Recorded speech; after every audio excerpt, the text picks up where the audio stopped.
deixe seu like, se inscreva no nosso canal e, claro, acione o sininho para receber notificações de todos os nossos vídeos aqui.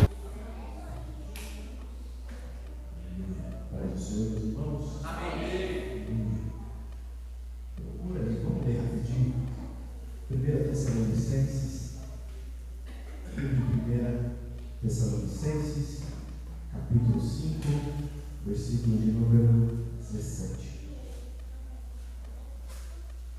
1 Tessalonicenses, capítulo 5, verso 17.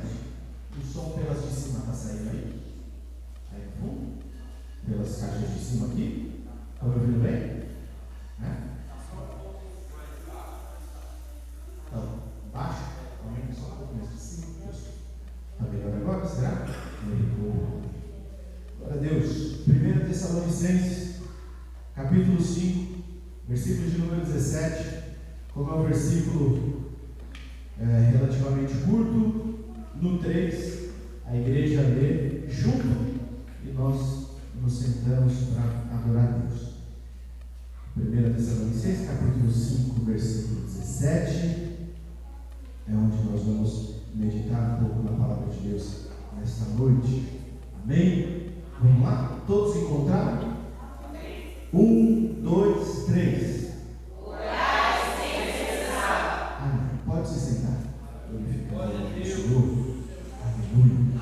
No jardim Jesus Cristo clamava, quando os ímpios não foram temer, e clamando com Pai suplicava, perguntaste enfermo a beber. Oh Jesus, a minha alma deseja estar no jardim em constante oração. Quando a noite chegar e o mal me cercar, quero estar em constante oração.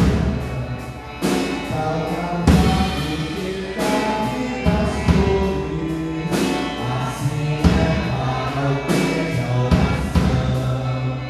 Meus cuidados, tristezas e dores, Cristo a sabe por minha oração. Com Jesus a minha alma deseja estar no jardim em constante oração.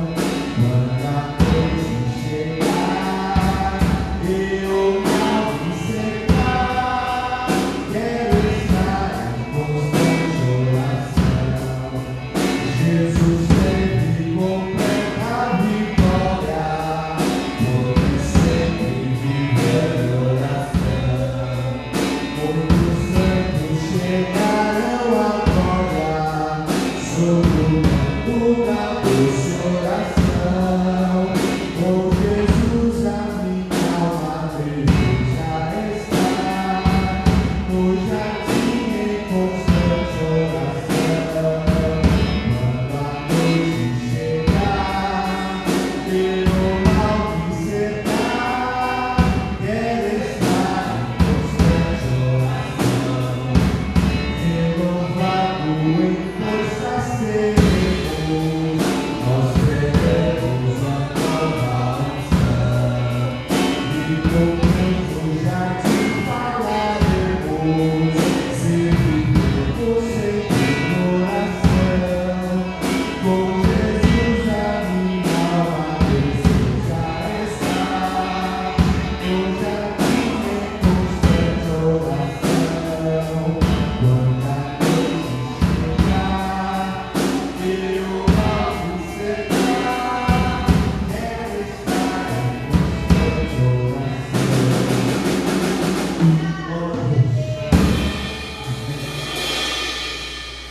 Aleluia. Glória a Deus. O versículo 17 que nós lemos, ele é tão curto, tão rápido, tão pequeno. Se você vacilar numa leitura, você até pula ele. Na minha Bíblia, Ele está em uma linha separada, só ele. Versículo 16, regozijai-vos sempre, em uma linha. Versículo 17, orai sem cessar, na outra linha. E o versículo 18 continua. Tão curto, tão pequeno, tão rápido.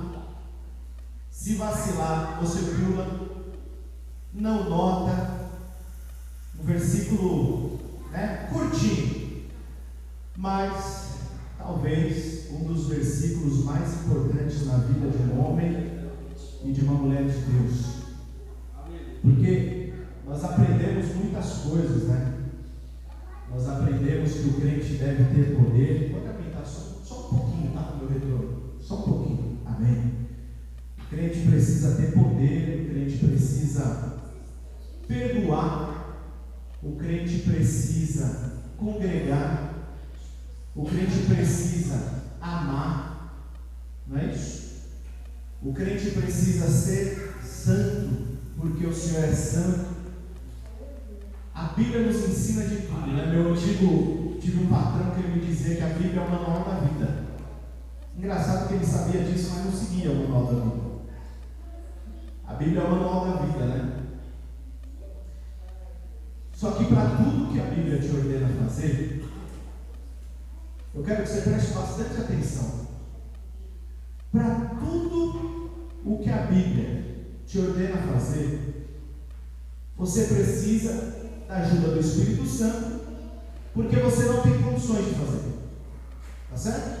Você consegue ser santo por você mesmo? Você consegue amar o seu irmão por você mesmo? Você consegue perdoar por você mesmo? Você precisa da ajuda do Espírito Santo. E Jesus falou, olha, os discípulos tristes, porque Jesus estava falando que ia morrer. E Jesus falou, olha, na verdade é importante que eu vá. Porque se eu não for, ele não vem, o Espírito Santo não vem. Jesus, nós já falamos aqui, é o Emmanuel, Deus conosco, e o Espírito Santo é Deus em nós, não é Deus conosco. Não é uma pessoa que está aqui comigo, ele está em mim, ele está dentro de mim. Qualquer obra piedosa, qualquer obra de amor, qualquer obra de santidade, é impossível que o homem faça por ele mesmo. Jesus falou que o homem natural não consegue nem dizer por ele mesmo que Jesus Cristo é o Filho de Deus. Então você imagina o resto. O apóstolo Paulo disse assim em Efésios: no demais, irmãos meus, fortalecei-vos no Senhor e na força do seu poder. E o apóstolo Paulo em Efésios estava indicando para nós que nós não temos força alguma, e é por isso que ele diz assim: vocês devem se fortalecer no Senhor e na força do poder do Senhor. Ele é bem redundante. Fortalecer na força do poder. O que ele está dizendo? Você não é nada, você não pode nada, você não conhece nada, você não sabe de nada e você não tem força para nada. Então, se fortaleça na força do poder de Deus. Ele está deixando muito claro no livro de Efésios que o homem e a mulher que quer seguir a Jesus sem o Espírito Santo não tem condição de fazer nada. Não temos condições de fazer absolutamente nada. Não temos condições de ser ninguém no reino de Deus sem a ajuda do Espírito Santo. Nós não temos condições de fazer nada. Jesus escreveu uma carta para uma igreja e ele falou assim para a igreja: olha, vocês estão dizendo assim que vocês são ricos e que vocês não têm falta de nada, mas eu digo para vocês que vocês são pobres, miseráveis, cegos e ainda por cima estão nus. Aconselho que vocês comprem riqueza de mim, comprem colírio de mim, comprem vestes de mim, porque vocês não são nada não podem nada, não têm condições de nada. Enganado está o obreiro ou a obreira que acha que ele prega por causa da capacidade dele. Enganado está o pastor, o dirigente, a dirigente que acredita que quem apacenta as ovelhas é a capacidade dele, a sabedoria dele, a força dele, a estratégia dele. Nós somos totalmente dependentes do Espírito Santo, até para pedir um perdão. Nós somos tão, desculpe o termo, mas nós somos tão imprestáveis que nem para pedir perdão para o nosso irmão e nem para liberar perdão para o nosso irmão nós temos condições de fazer isso sozinho, se não for o Espírito Santo na vida do crente, se não for o Espírito Santo guiando. Porque você até pode conhecer as técnicas da oratória, da persuasão, da programação neurolinguística. Você pode até conhecer isso, e você emociona as pessoas, elas choram, elas fazem o que você quer no culto, elas dão oferta, elas fazem doações, elas se emocionam e acreditam que é visitação de Deus, mas não tem mudança na vida. Então, aquele que prega, o obreiro é o obreiro, que prega, ainda que ninguém chore, mas se fora da igreja, essa pessoa mudou de vida, é a ação do Espírito Santo. Eu ouvi o pastor Eduardo dizendo assim, acho que foi até na Santa Ceia, ele falou: eu não estou aqui para te emocionar, eu estou aqui para fazer você mudar de vida. Então, se você der glória ou não der, não faz diferença, se você chorar ou não der, não faz diferença. Agora, a partir do momento que você pega a palavra, pratica a palavra e muda de vida, aí eu digo: houve ação do Espírito Santo naquele dia, naquele ponto. O apóstolo Paulo escreveu lá a carta para a igreja de Tessalônica e ele começa aquilo, lê comigo, abre aí, 1 Tessalonicenses capítulo 5, versículo, vamos ler só até o 22. Capítulo 5, do 16 ao 22 diz assim: regozijai-vos sempre, orai sem cessar, em tudo dai graça, porque essa é a vontade de Deus em Cristo Jesus para convosco. Não extingais o Espírito, não desprezeis as profecias, examinai tudo e retende o bem, abstende-vos de toda aparência do mal. E parece aquele conselho rápido. Sabe quando eu que já tenho filha que sai de casa de ônibus sozinha, sabe quando está saindo, Marcelo? Aí você fala para a Natália, olha, não fala com estranho, fica esperta com o pessoal que está perto de você, não fica mexendo no celular de bobeira, não deixa ninguém ficar muito perto de você ali, sabe, se encostando em você, sabe? E você começa a dar alguns conselhos que é assim, é para ela ouvir em 2 segundos, sair e praticar. Sabe? Aquele conselho rápido, irmão Miquel, a irmã Silvana está saindo e você fala: vigia, cuidado, né? Faz o seguinte, não fica naquele ponto não, fica naquele, sabe aquele conselho rápido, irmã? Você dá, né? Aquele conselho rápido que é para ser praticado no dia a dia, na vida, né? Ali naquela hora. Senão você não estaria falando aquilo, né? Parece um pouco o que o apóstolo Paulo está falando para a igreja, né? Então ele ensina um monte de coisa para a igreja, escreve 2 cartas para a mesma igreja, mas tem uma hora que ele começa a dar uns conselhos práticos para a vida da igreja, dizendo: se alegrem sempre, estejam sempre alegres, orem sem cessar, deem graças em tudo, agradeçam a Deus em tudo, não desprezeis, não extingais o Espírito, não desprezem as profecias, sabe? Aquele conselho rápido que o pastor está dizendo para a igreja: isso daqui que eu estou falando, isso daqui não é para ser praticado, né, uma vez no mês, uma vez no ano, somente quando você for consagrar, é para ser praticado a todo momento, a toda hora.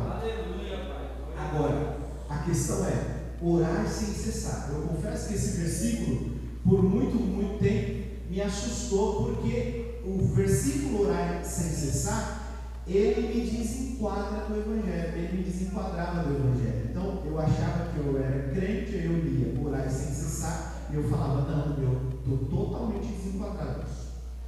Ué, como que ora sem cessar? Quem é que ora sem cessar? Quem ora sem cessar? Talvez os monges da Igreja Católica que ficam nos mosteiros, separados, oram, rezam. Mas não vem aqui para o dia a dia, né? Aconselhar as pessoas, ensinar as pessoas, direcionar as pessoas, chorar com as pessoas, sorrir com as pessoas. Então essa é uma crítica aí aos monges. Oram, rezam. Estão separados a vida inteira para isso. Mas a igreja é uma igreja de obras. Mas quando eu olhava para esse versículo, então eu dizia assim, irmão Marcos, tem alguma coisa errada. Isso me desenquadra. Porque quem ora sem cessar?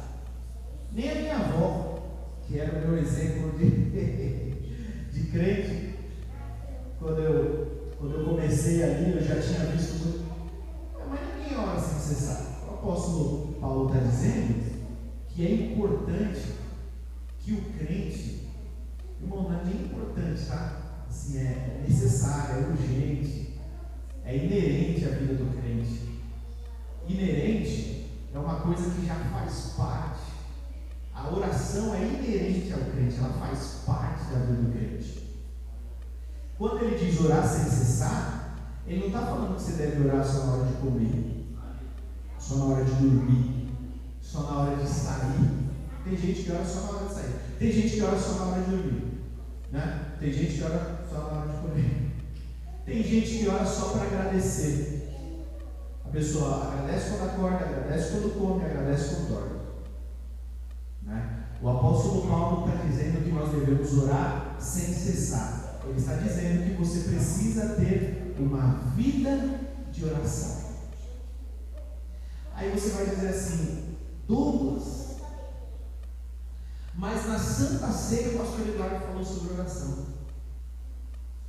Douglas, mas eu estive aqui terça-feira passada, eu também estive, e eu tive aqui um dos melhores ensinamentos sobre oração que eu já ouvi na minha vida, terça-feira passada. Quem esteve aqui sabe o que eu estou falando.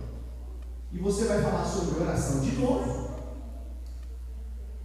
né? Nós já falamos na última Santa Ceia, já falamos na terça-feira passada. Você vai repetir sobre oração? Eu vou, porque eu sinto da parte de Deus que é um assunto que nós devemos,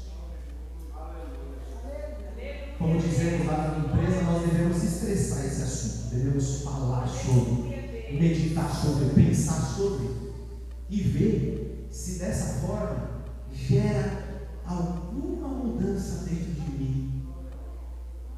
Porque o que mantém um crente de pé, não se engane, não é a sua unção, é a sua oração.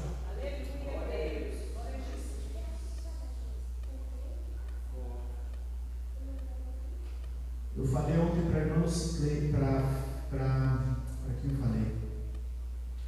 Para a irmã Lucicleide? Eu falei ontem lá no final do culto. Não, para a irmã, como é o nome daquela irmã lá do ponto de pregação? Não, a Regiane. A irmã Regiane falando, não, ora pela minha filha, eu creio que Deus vai fazer uma grande obra, e meio angustiado. E eu falei, irmã, deixa eu te falar uma coisa. A oração, a Bíblia diz que a oração do justo pode muito em seus efeitos, né? Ainda aquela alegória, ela funciona. E eu falei, irmã, a minha avó orou a vida inteira por mim. Ela não viveu para me ver pregar, mas eu estou aqui.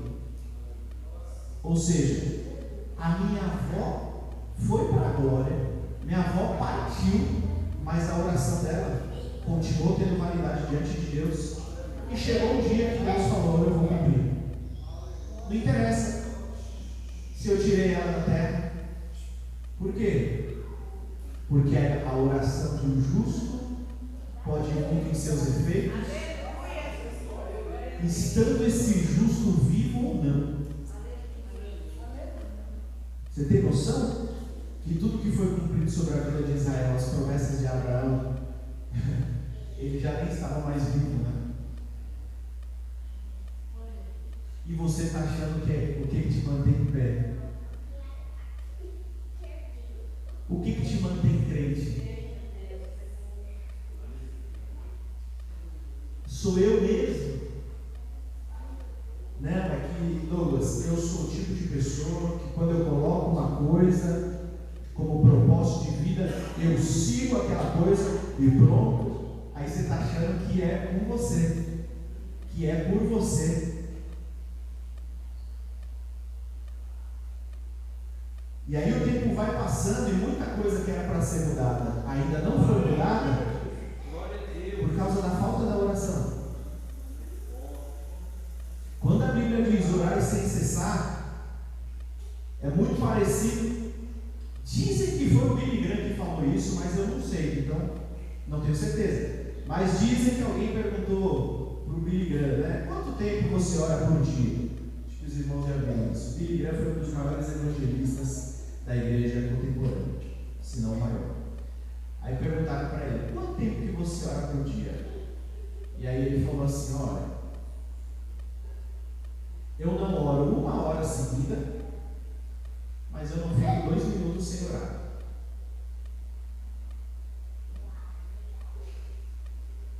Que frase estranha. Eu não fico nem 1 hora seguida orando, mas eu também não passo 2 minutos sem orar. O que ele está querendo dizer com isso? Ele está falando de vida de oração. E que a oração não se limita somente àquele momento que você para tudo, que você... Ele está dizendo assim, olha, eu oro o tempo todo. Se eu estou no ônibus, eu oro. Se eu estou no carro, eu oro. Se eu estou no trabalho, ali, eu consigo falar com Deus, ainda que seja de olho aberto. Entende? Ele está dizendo, a oração faz parte de mim, né? Aí perguntaram para o outro, esse realmente eu não sei, o que é mais importante, orar ou ler a Bíblia, né? Acho que os irmãos já viram essa frase. E o pastor respondeu, olha, pergunta para o pássaro qual asa é mais importante para ele, a da direita ou a da esquerda. Não dá para ele dizer, não, a mais importante é a da direita, eu vou usar só a da direita. Da mesma maneira, é a oração na vida do crente. O ponto, meus irmãos, é que nós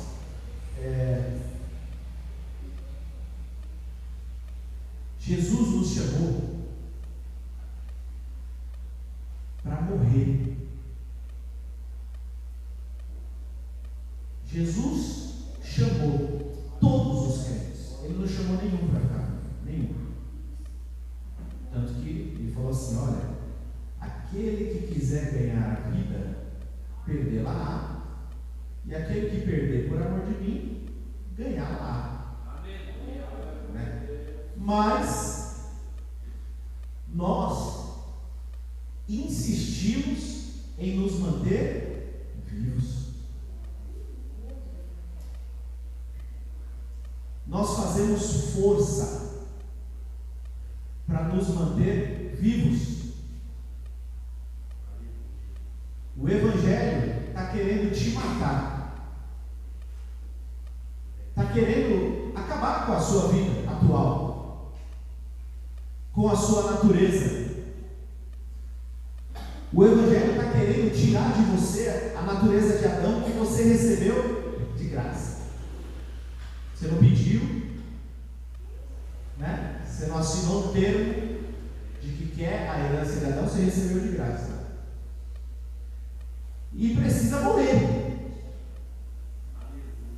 Porque senão, nós falamos ontem lá no ponto de pregação, não tem mudança de vida. E eu quero que você reflita comigo hoje como é desgraçada a vida de alguém que não muda de vida. A vida de alguém que não muda de vida pelo Evangelho é uma vida terrível.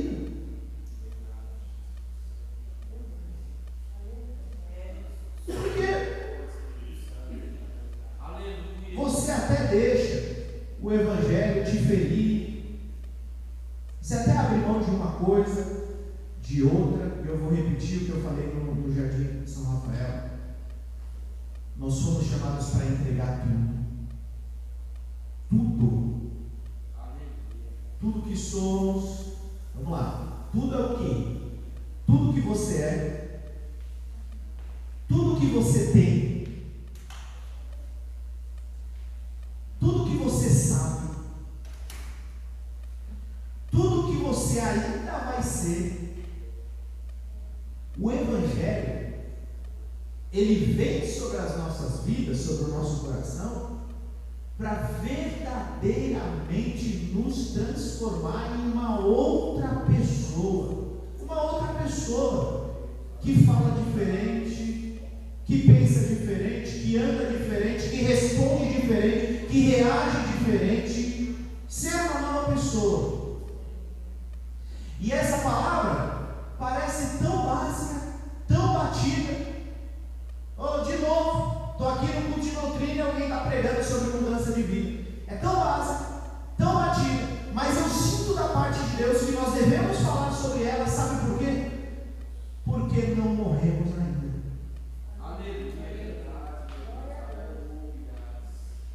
Aí a gente fala todos os dias, né? Para Deus tem que ser melhor. Vamos lá, irmãos. Vamos lá. Para Deus tem que ser o melhor. Se não for para fazer assim, eu nem vou fazer. Porque para Deus eu tenho que. Né? Presta atenção. Essa frase precisa mudar. Você precisa dizer assim: para Deus é o melhor. Se eu não estou conseguindo fazer, eu vou dar um jeito. Porque eu preciso morrer. Eu preciso entregar para Deus aquilo que Ele pede de mim. E por que eu estou falando de morrer, de nascer de novo, de abrir mão de quem eu sou, de quem, né, do que eu tenho? Por quê? Porque é por falta, irmão, desse senso de que tudo é dele, de que tudo é para Ele. Irmãos, a Bíblia diz assim, olha: até comendo e bebendo, faça para a glória de Deus. Até isso. Como a gente não tem esse senso, aí a gente fala assim: ah, Deus, estou cansado, o Senhor sabe, vou dormir. Irmãos, a gente faz isso. Se você não faz, eu não sei. É que eu faço. Eu faço sozinho. Vocês não fazem, eu faço sozinho. Senhor, estou cansado. Não vou orar não, porque o Senhor sabe que eu estou cansado. Então eu vou descansar. Sabe o que você está fazendo? Você pode me chamar de exagerado, tá? Não tem problema. Mas sabe o que você está fazendo? Você está vencendo a luta para a sua própria carne. Dizendo assim: não, eu vou dormir, eu não vou falar com Deus. Eu vou descansar. Eu não vou falar com Deus. Aí, irmã Camila, quando nós lemos lá mesmo, porque quando Moisés ele ia lá para dentro da congregação e ele ia orar, descia a nuvem e Deus falava com Moisés, e quando Moisés subia no monte era aquela glória e Deus falava com Moisés. Mas por que isso acontecia? Porque Moisés ia. Moisés abria a mão de comida, de bebida, só para ouvir o que Deus tinha para falar. Eu não abro mão do sono.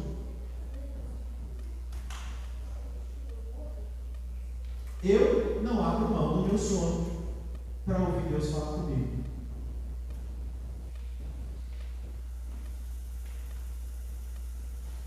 E o exemplo que eu estou dando sobre Moisés é exatamente o que acontece sobre a vida de quem tem vida de oração.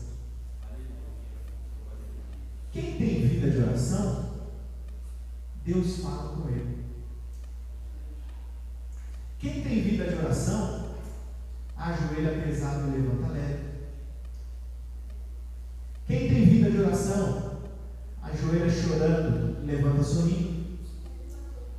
Quem tem vida de oração, ajoelha em dúvida e levanta com certeza. Quem tem vida de oração, ajoelha fraco e levanta forte.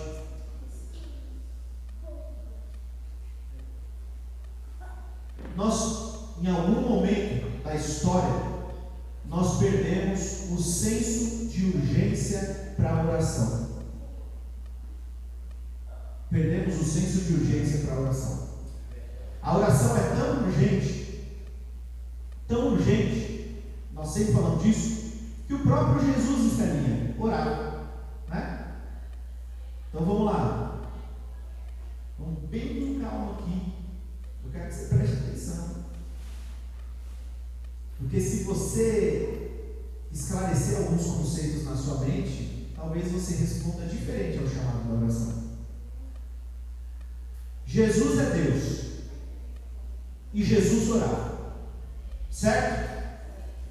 O Espírito Santo é Deus. E o Espírito Santo ora? Ora. A Bíblia diz que o Espírito intercede por nós com gemidos inexprimíveis diante do Pai. Jesus ora, o Espírito Santo ora, e eu não oro. Tem alguma coisa muito errada. Irmãos, isso precisa gerar um desconforto dentro de você. Se você não ora, tem alguma coisa muito errada. E eu arrisco te dizer que se você não ora, e talvez o Senhor te trouxe aqui justamente para ajustar isso. Se você não ora, dependendo do tempo que você passa só sendo crente, só congregando, sem orar, o diabo já está tentando te colocar num lugar bem confortável, aonde você acha que dá para ter vitória, que dá para ser santo, que dá para ser crente, sem oração, mas é mentira do diabo. Da mesma maneira como ele enganou Eva, ele está enganando você, dizendo, dá para ser crente sem orar, não pega nada. Porque o diabo diz assim, ele já sabe de tudo. Pastor Eduardo falou sobre isso semana passada. Ele já sabe de tudo. Para que orar? Por que orar? Se ele já sabe, ele já conhece. Se ele já sabe, ele já conhece, ele já vai agir em seu favor. Porque ele já sabe. Amém? Isso é verdade, ele já sabe. Mas Deus, sendo soberano, isso aqui é ensinamento. Deus, sendo soberano, Ele escolhe como Ele vai trabalhar. Ele define. Então, por exemplo, a salvação vem por meio da fé. Tem que ter fé na graça. Se tiver fé na graça, a graça te alcança e você está salvo. Não é automático. Jesus não veio, morreu e todo mundo agora está salvo. Não. Olha só como Deus escolheu. Olha, a pessoa precisa ter fé na minha graça, aí eu salvo ela. Foi Deus que definiu assim e pronto. Não é o diabo que vai mudar, não sou eu que vou mudar. Ele escolheu assim. Tem que ter fé na graça, aí a graça vem sobre a sua vida como um manto. E o Senhor, por quê, irmãos? Eu não sei. Não adianta você ficar, mas eu não consigo entender, então não consigo aceitar. É fé. Sem fé é impossível agradar a Deus e pronto, é fé. Tem que crer. Você tem que crer.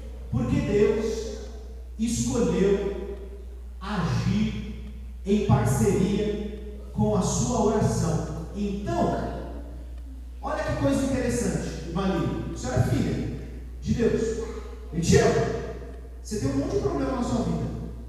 Certo? Se você não apresentar os seus problemas na sua vida, é capaz dele te deixar sofrer com esses problemas, porque você não apresenta. Faz sentido isso ou não? Se não faz, não tem problema. Vamos lá. Se não faz sentido o que eu falei agora, se ele escolher trabalhar através da oração, e é uma decisão dele, ele faz o que ele quer. Então veja, quando Jesus chegava em alguém, aí ele falava: o que você quer que eu te faça? O que isso significa? Ora, Jesus não é presciente, ele não é onisciente, ele não conhece, ele sabe. 100% homem, 100% Deus, o Espírito, Jesus inteiro dependente do Espírito Santo. Então ele tinha o poder fluindo sobre ele. Até quando a mulher tocou, ela tocou nele com fé e ele falou: eita, escapou o poder aqui de mim. Jesus estava tão cheio, tão tomado pelo Espírito, que quando alguém tocava nele com fé, escapava poder e curava, ressuscitava, as coisas aconteciam. De tão cheio que ele estava. De tão cheio que ele estava. Mas quando ele chegava nas pessoas, ele dizia assim: o que você quer que eu te faça?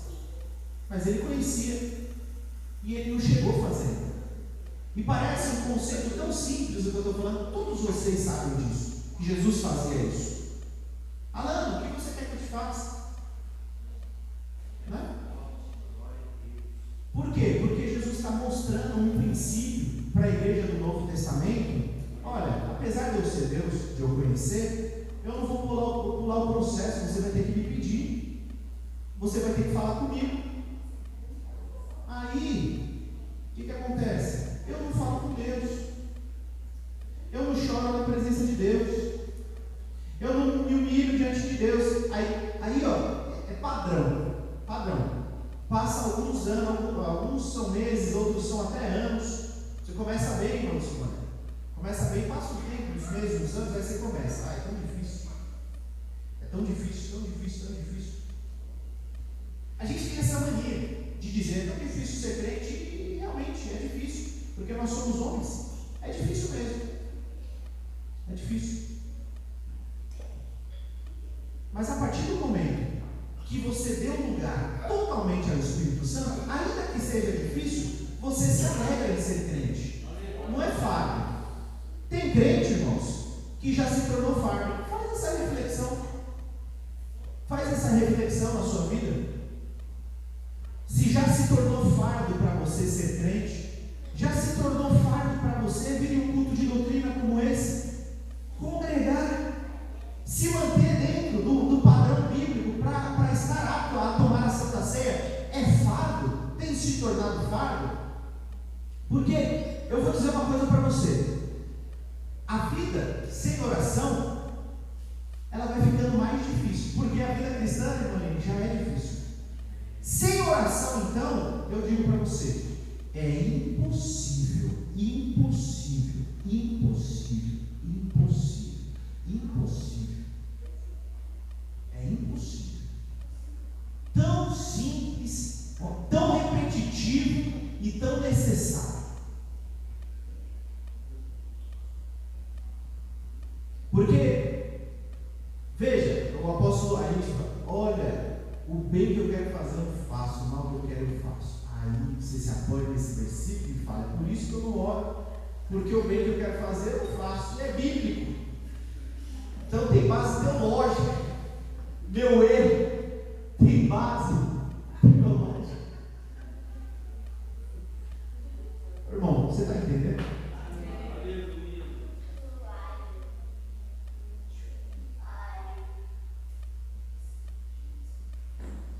Aí o que acontece? O que acontece? Aí a gente não tem uma vida de oração. A gente não tem contato com Deus, irmão. A gente não tem relacionamento com Deus. Mas quando a gente quer uma coisa,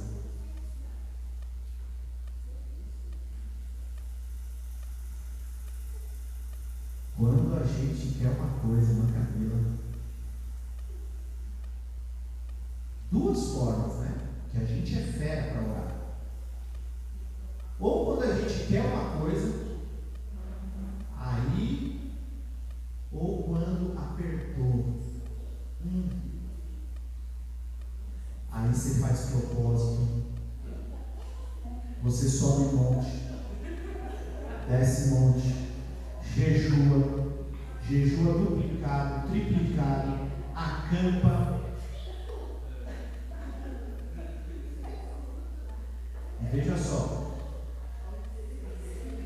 no geral, Deus é tão misericordioso que Ele responde. Então, tá o Douglas. Pastor José Nilton está me pregando aqui toda semana, dizendo: Douglas, tem que orar, meu filho. Não dá para ser obreiro sem orar. Não dá para ser crente sem orar. Então, o pastor José Nilton ensinando, e eu vou viver na vida do meu jeitinho. Tranquilo. Não, sabe? Deus sabe, Deus conhece.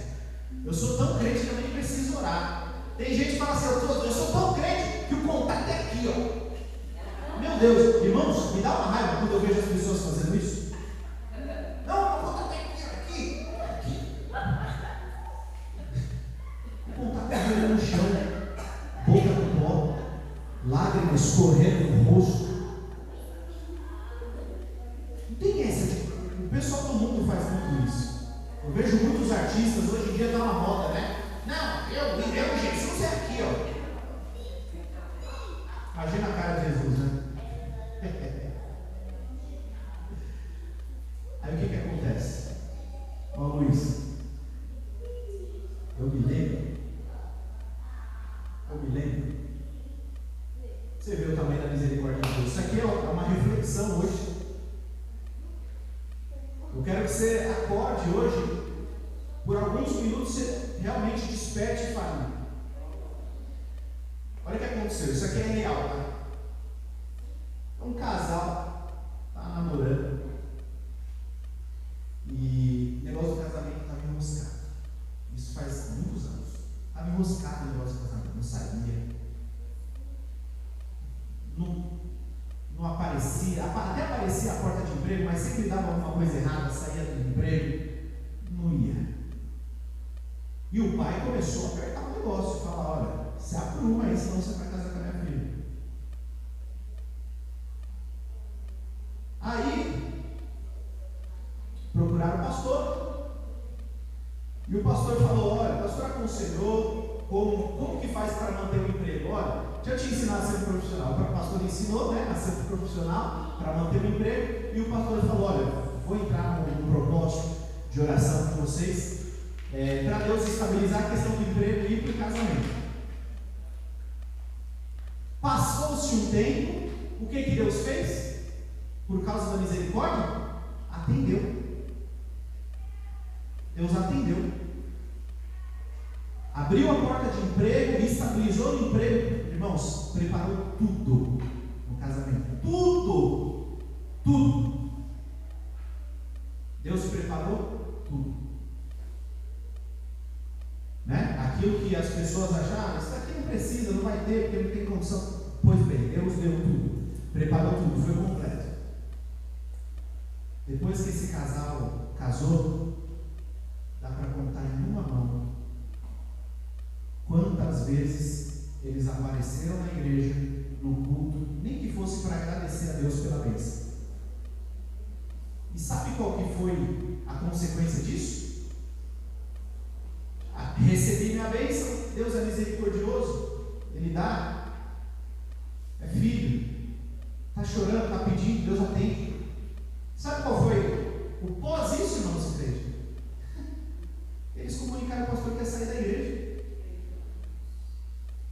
Então, peraí, eu precisava de uma coisa, eu pedi, Deus me deu, agora eu vou sair dos caminhos do Senhor.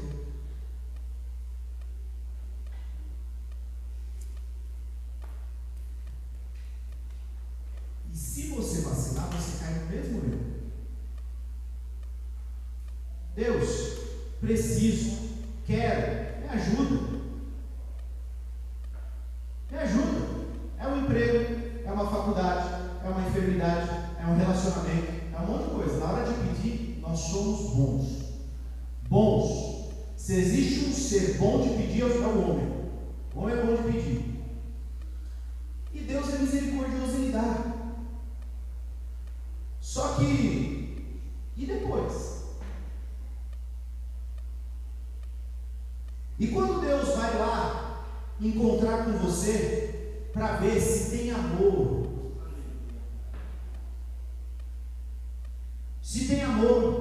tem fidelidade, se tem retidão. Ele vai buscar você na beira do altar, e cadê você? Alcançou a bênção, alcançou a vitória. E aí? E o que isso? Porque você concorda comigo que quando Deus responde a nossa oração, irmão, deveria gerar em nós mais fome de oração.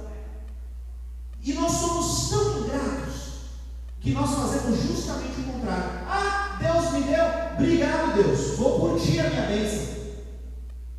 E cadê você no altar? Cadê você pedindo a Deus? Se isso não mexer com você, irmão, eu vou falar tranquilamente que tem alguma coisa errada com você. Se isso não te deixar no mínimo tremo, chateado, eu falo tranquilamente, tem alguma coisa errada com o seu evangelho. Se você acha que ser crente é isso aí, eu vou vivendo aqui, vamos lá, vamos ver, vem, congrego, choro, canto, pulo, é bênção, é vitória, vou para casa. E aí? E o contato diário com Deus? Porque é através da oração que você se mantém de pé da maneira que agrada a Deus. Uma coisa é estar de pé, né? Outra coisa é estar de pé da maneira que agrada a Deus. Ora, o que você acha que fez o Senhor livrar Daniel da cova dos leões? O que você acha? Você acha que foi a oração, talvez, que Daniel tenha feito naquele momento? O que fez o Senhor livrar ele das covas dos leões foi a vida de oração que ele já tinha. Foi as orações vivas dele. Levou Deus até aquele lugar. Então, Jesus ora, o Espírito Santo ora, Jesus orava, ele ora, né? Intercede diante de Deus por nós. Jesus ora, o Espírito Santo ora, mas o crente não ora. Aí você consegue conjecturar o Espírito Santo?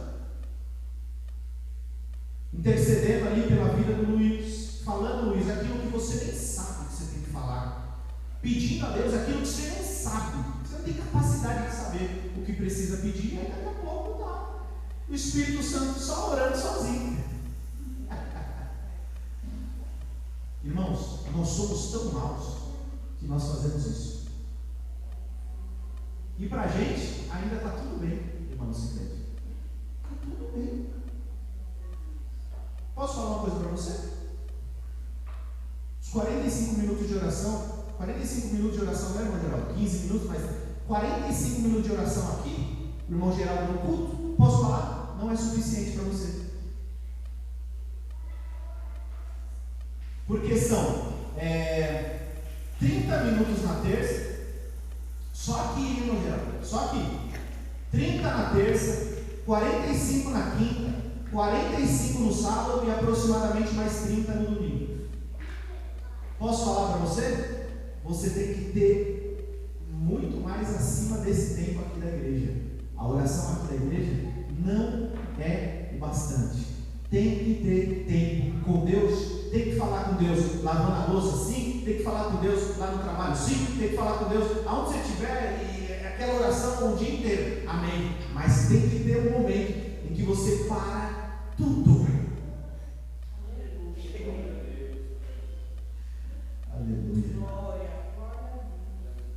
Teve uma vez que Israel estava cercado por Senaqueribe, e Senaqueribe já estava tomando algumas cidades fortes de Jerusalém. E aí o salmista do Salmo 46, ele profetiza como se fosse, ali, como se fosse não, o próprio Deus falando para o povo de Israel. E lá no Salmo 46, sabe o que ele disse? Aquietai-vos e sabei que eu sou Deus. Sabe o que ele está falando? Para de fazer tudo que você está fazendo, que agora você vai ver que eu sou Deus. Eu não consigo parar de cuidar da minha filha, de cuidar do meu filho, de cuidar da minha casa, de trabalhar, de estudar. Eu não consigo parar de fazer as minhas coisas para priorizar o reino de Deus, que ainda é prioridade sim. Nós falamos, entendemos, eu sou um desses, eu trabalho. Todos aqui têm atividades, seja no trabalho, seja na escola, na faculdade, seja em casa, mas o reino de Deus ainda vem primeiro.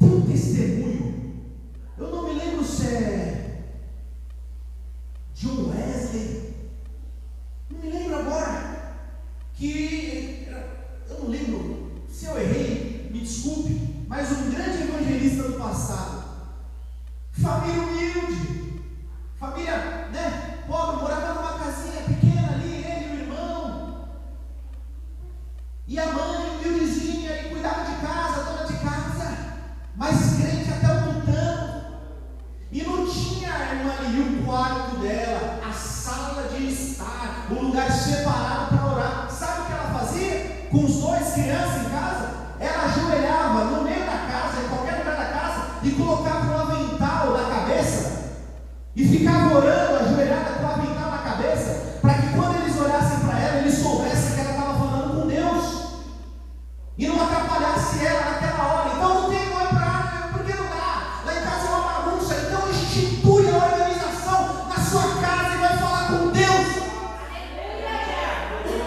Na bagunça, o meu vizinho, a minha casa, não sei o que, se vira, mas fala com Deus, pelo amor de Deus, porque senão a vida não muda, a história não muda, o coração não muda, a mente não muda, e acha que está tudo bem. O diabo vai arrebentar você, o diabo vai arrebentar você e a sua família se você não orar. Não está tudo bem. Eu vim aqui hoje para dizer para nós, somos poucos hoje, mas eu vim dizer para você, não está tudo bem tratar a oração desse jeito.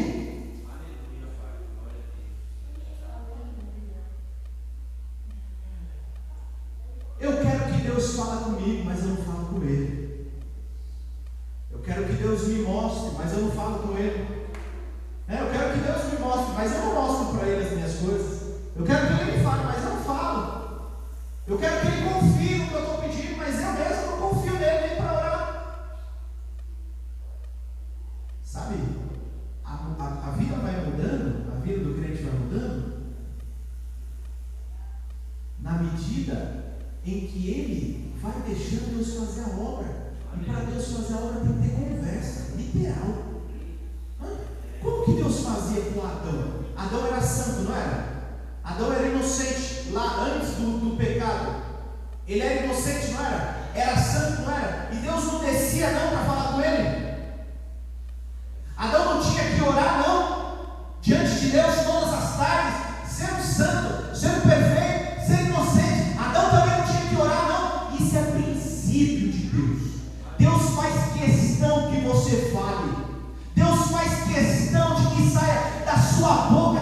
Tem que falar, tem que orar, tem que parar, aquietai-nos, fala com Deus.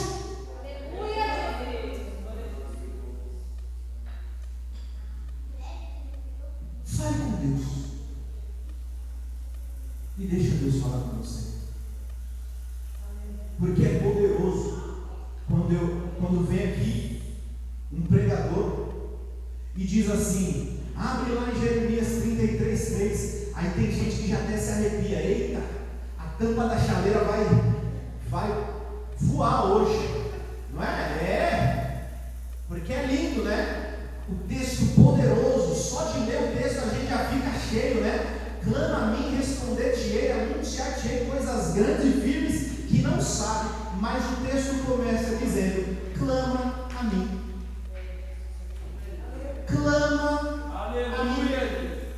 Nós participamos da festividade do círculo de oração na Porteira Branca, e a ministra, a Adriana Balista, ela ministrou a palavra dizendo: olha, se o meu povo se chama pelo meu nome, primeiro se humilhar, tem que se humilhar, orar.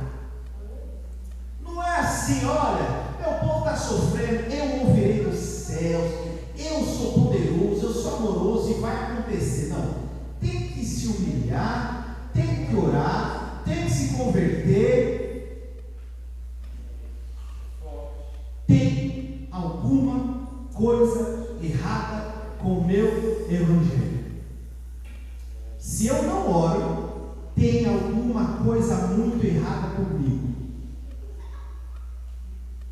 Ainda que você rejeite essa palavra, se você não ora, o diabo, uma hora ou outra, ele vai te dar uma rasteira.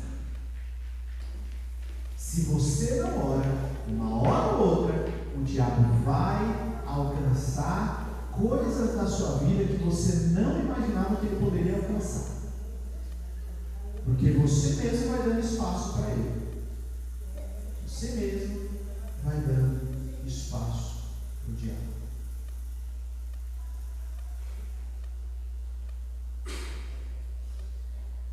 Alguém pode ler Marcos 11, 24, a gente encerra?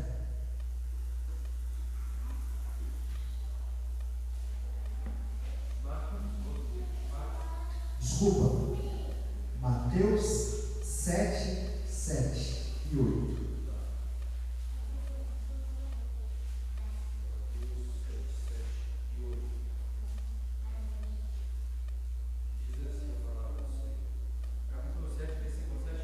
Isso aí.